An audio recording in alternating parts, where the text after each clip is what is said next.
yung pong mga wala pang Spark Chain AI, ito po yung same lang din kay NodePay at Grass. Yung mga sobrang bandwidth natin sa internet ay pwede maging points at ma-convert into coin pag nag-open mainnet na po sila. Para may sample tayo, no? Si NodePay ay open mainnet niya itong araw na to, no? January 14. Ang problema, nag-extend kasi meron pa daw mga inaayos. Tutuloy po by January 17. At itong si Spark Chain, siya yung katulad nga po ni NodePay at ni Grass Token.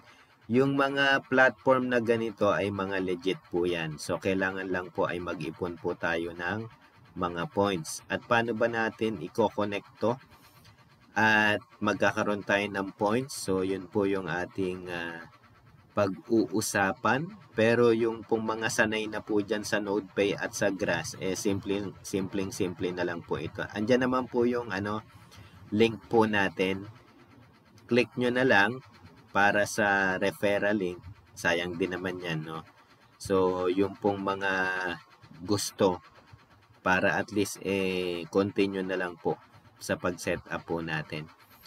Ang kailangan lang po sa Chrome Web Store, punta po tayo kasi mag-i-install po tayo ng Sparklite Node. Ito po yung hahanapin po natin. Once na na-installed na, yan, okay na po yan, no? Gagawa na po kayo ng account, tapos magkakaroon na po kayo ng sarili nyong dashboard. Same nga din po kay NodePay at kay Grass na lagi nating nababanggit, no? So, yan po yan. Ilang araw pa lang naman ako rito, no? Kasi mabilis ngayon mag-mining kasi bago pa lang. So, possible to baka mag-open to by March, hindi kaya April. So, ang kailangan lang po ay makiipon ng maraming points. Sa dashboard naman po ay pwede namang hindi lagi yan buksan, no? Kasi yung extension po ninyo ay pwede nyo po yung gamitin. Either sa laptop po yan o sa cellphone, no? Sa cellphone po ay simple rin naman po. Mag-i-install lang din po kayo ng Spark AI Lite Node. So, yun po yung ating hahanapin. Then, same din po, i-connect lang din po yan, no? Hanapin lang din po natin, nasaan na ba? Okay, nasaan na? Para ma-testing natin. Wait lang, no? Ayun, tingnan natin dito sa na-download na natin na extension, yung Sparklite Node. I-click po natin. So, nakakonect. I-check nyo lang din po dito kung nakakonect o hindi.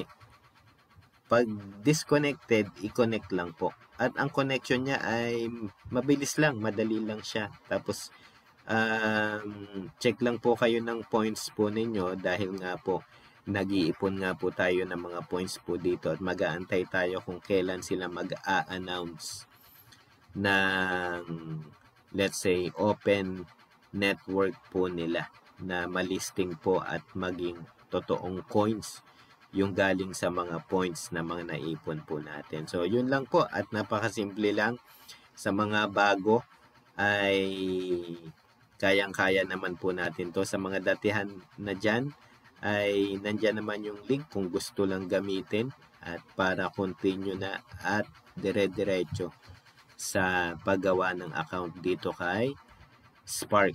At para sa mga susunod na month, meron tayong aabangan dahil pagkatapos ni NodePay, may season 3 man siya. Si Grass, meron ding next batch siya ng season. Pero medyo matagal pa yan uli, no?